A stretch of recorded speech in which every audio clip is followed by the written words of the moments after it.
I remember that feeling where I only cared about singing my heart out. But once certificates started pouring in, it felt amazing. After the long hours I spent practicing classical music, this sense of achievement felt like a reward for all the hard work.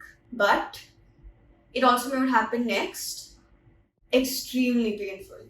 Even though my love for music and singing had not changed, my body had changed. My high pitched, squeaky, mouse like voice had now turned into a low pitched, mellow voice. My voice had changed. It was no longer a voice that could win prizes anymore. It felt like my body was saying, nope, we can't do this anymore. The more I went to sing in front of people, the more difficult it became to even sing.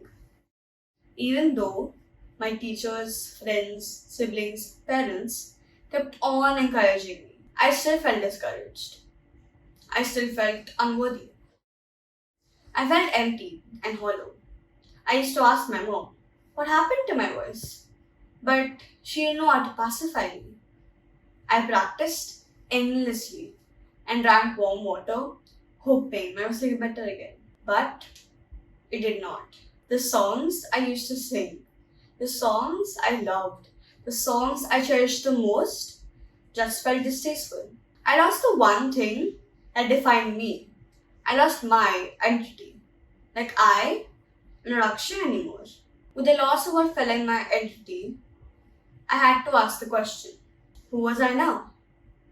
Now the funny thing is, while I may no longer be the singer I used to be, I still haven't given up on singing. I started listening to independent singers.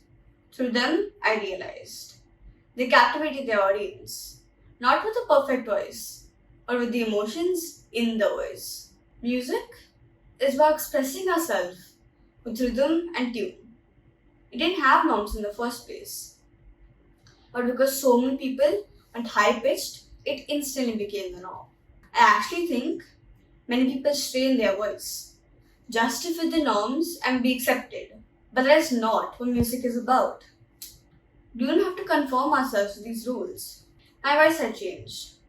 So, I adapted to new style of singing to suit this voice, which is how I came to the realization adaptability is the key to finding your individuality.